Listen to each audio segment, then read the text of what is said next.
تو میں ڈر گیا، کیونکہ مجھے پتہ لگ گیا تھا کہ وہ کوئی انسان نہیں ہے۔ اس کے پاؤں بھی بہت لمبے لمبے تھے، جو پاؤں اس کا دیوار سے نیچے لٹک رہا تھا، وہ اس پاؤں پہ اس کی میرے نظر پڑی، وہ پاؤں کافی لمبا تھا۔ اس کا جو چہرہ تھا وہ بھی بہت عجیب سا تھا، لمبی سی ناک تھی اس کی۔ اندھیرے میں کچھ خاص نظر تو آ نہیں رہا تھا، لیکن جتنا نظر مجھے آ رہا تھا اسے دیکھنے سے مجھے اندازہ ہو گیا تھا کہ یہ کوئی عام انسان نہیں ہے۔ اگر یہ کوئی عام عورت ہوتی بھی تو رات کے اس وقت یہ دیوار پہ بیٹھ کے یہاں پہ کیا کر رہی ہوتی؟ میں جہاں کھڑا تھا میں وہاں سے ہٹ کے بالکل سائڈ پہ ہو گیا ایک طرف، اور میں اس کو دیکھنے لگ گیا کہ آخر وہ کر کیا رہی ہے۔ پھر وہ جو گھر تھا، جو اس گھر میں کھڑکیاں تھیں، وہاں سے ایسے لگ رہا تھا بچوں کے بولنے کی آوازیں آ رہی ہیں، اور وہ بھی اونچی آواز میں ان سے بچوں سے کچھ کہہ رہی تھی۔ پھر اچانک سے ایسا ہوا کہ 2 سے 3 بچے کھڑکی پہ آ گئے اور اس کی طرف دیکھ کر کچھ کہنے لگ گئے، اور وہ بھی ان سے بات کرنے لگ گئی۔ وہ تینوں چھوٹے چھوٹے بچے تھے، لیکن ان کے سر بہت بڑے تھے، اور وہ تینوں بچے جو تھے وہ بھی اس عورت سے ملتے جلتے لگ رہے تھے، شاید وہ ان کی ماں تھی۔ جب ان بچوں نے اس چڑیل سے کچھ کہا تو اس چڑیل نے اپنا بازو ان کی طرف کیا، اور اچانک سے اس کا بازو بہت لمبا ہو گیا، اور اس نے باری باری ان تینوں بچوں کو اٹھا کر اپنے ساتھ جس دیوار پہ وہ بیٹھی ہوئی تھی وہاں پہ اس نے بٹھانا شروع کر دیا۔ اور جب وہ چڑیل اپنا بازو لمبا کر کے کمرے کی کھڑکی میں سے بچے کو اٹھا کے دیوار پہ رکھتی تھی، تب وہ بچے زور زور سے ہنستے تھے۔ اس کے بعد وہ چڑیل اور وہ چڑیل کے تینوں بچے جو تھے وہ کچھ گنگنانے لگ گئے۔ اس کے بعد میں نے اور کچھ نہیں دیکھا، کیونکہ مجھے لگ رہا تھا کہ اگر میں 1 منٹ سے زیادہ یہاں پہ اور کھڑا ہوا اور اگر اس چڑیل کی نظر مجھ پہ پڑ گئی تو شاید میرا یہاں سے بچ کے جانا بہت مشکل ہو جائے گا۔ اس کے بعد میں وہاں سے گیا اس والی سائڈ پر جہاں پہ وہ فلٹر تھا، میں نے وہاں سے اپنا واٹر کین پکڑا آرام سے اور گھر کی طرف آہستہ آہستہ دوڑتے ہوئے گیا۔ گھر جا کے میں نے سکون کا سانس لیا، اور میں بہت حیران ہوا کہ یہ میں نے آج کیا منظر دیکھا ہے۔ میں بہت حیران ہوا کہ اتنا عرصہ ہو گیا ہمیں اس محلے میں رہتے ہوئے، میں روز یہاں فلٹر پہ پانی بھرنے بھی آتا ہوں، تو یہ آج مجھے کیا منظر نظر آیا۔ پھر مجھے اندازہ ہو گیا کہ کیونکہ وہ گھر اتنے عرصے سے بند ہے تو اسی لیے شاید وہاں پہ کسی چڑیل کا بسیرا ہو چکا ہے جو اپنے بچوں کے ساتھ وہاں پہ رہتی ہے۔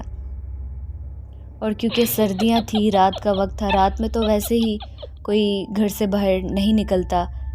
شاید اسی لیے اس چڑیل نے رات کے اس وقت اپنا آپ واضح طور پہ ظاہر کیا تھا، وہ اپنے بچوں کے ساتھ کھیل رہی تھی۔ اور میں آج تک یہ سوچتا ہوں کہ اگر اس رات اس چڑیل کو اندازہ ہو جاتا کہ وہاں پہ میں اسے دیکھ رہا تھا تو پتہ نہیں وہ میرا کیا حال کرتی۔ بہرحال اس کے بعد میں یہی کوشش کرتا تھا کہ میں رات کو 10 بجے سے پہلے ہی فلٹر سے جا کے پانی لے آؤں، تاکہ مجھے زیادہ دیر نہ ہو جائے اور دوبارہ ایسا کوئی واقعہ میرے ساتھ پیش نہ آئے۔ پتہ نہیں اس گلی میں جو لوگ رہتے تھے، باقی کے لوگ رہتے تھے، وہ کیسے رہتے تھے، شاید ان کو کبھی وہ چڑیل نظر آئی بھی تھی یا نہیں، میں نے نہ کبھی کسی سے پوچھا نہ کچھ کہا۔ یہ تھا میری زندگی کا ایک شارٹ سا واقعہ جو میں آپ لوگوں کے ساتھ شیئر کرنا چاہتا تھا۔ لسنرز، یہ تو ایک کامن سی بات ہے کہ جو گھر یا جو جگہ خالی رہتی ہے، جس کو 40 دن سے زیادہ ہو جائیں، وہاں پہ کوئی انسان نہ جائے، وہاں پہ کسی قسم کی لائٹنگ نہ کی جائے، کسی قسم کا ذکر نہ کیا جائے، تو وہاں پر ایسی چیزیں اپنا بسیرا کر لیتی ہیں۔ وہ علیحدہ بات ہے کہ کچھ چیزیں جب بسیرا کرتی ہیں تو وہ ارد گرد کے رہائشی لوگوں کو تنگ کرنا شروع کر دیتی ہیں، ان پہ اپنا آپ واضح کرنا شروع کر دیتی ہیں، لیکن کچھ چیزیں اپنا آپ واضح نہیں کرتی، لیکن اس کا مطلب یہ نہیں ہے کہ وہ وہاں پہ موجود نہیں ہوتی، وہ کسی خاص وقت یا خاص موقع پر ہی نظر آتی ہیں، یا پھر تب نظر آتی ہیں کہ آپ دوبارہ سے اس جگہ پہ جا کے رہنا شروع کریں۔ کوشش یہی کرنی چاہیے کہ زیادہ دیر تک کسی گھر کو خالی نہ چھوڑا جائے، یا تو اس کو آپ رینٹ آؤٹ کر دیں اگر آپ لوگ خود وہاں پہ نہیں رہ سکتے، یا پھر اگر آپ اس کو رینٹ آؤٹ بھی نہیں کرنا چاہتے تو آپ لوگ مہینے میں 1 دفعہ وہاں پہ چکر ضرور لگائیں، وزٹ ضرور کریں، وہاں پہ قرآن خوانی کروائیں تاکہ وہاں پہ ایسی چیزوں کا بسیرا نہ ہو سکے، کیونکہ یہ چیزیں اگر ایک دفعہ کسی جگہ کو، کسی مکان کو اپنی رہائش گاہ بنا لیتی ہیں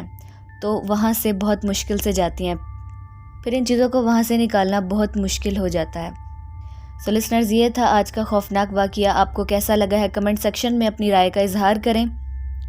آپ لوگ بھی اپنی ہارر سٹوریز میرے ساتھ شیئر کر سکتے ہیں، ڈسکرپشن باکس میں میرے ای میل آئی ڈی یا فیس بک آئی ڈی پر۔ ویڈیو اچھی لگی ہو تو لائک کریں، شیئر کریں، اور اگر آپ کو لگتا ہے کہ میرے چینل کی ہارر سٹوری سننا آپ کو پسند ہے تو چینل کو بھی لازمی سبسکرائب کریں۔ اپنا بہت سا خیال رکھیں، دعاؤں میں یاد رکھیں۔ ویٹ کریں میری نیکسٹ سٹوری کا، تب تک کے لیے اللہ حافظ۔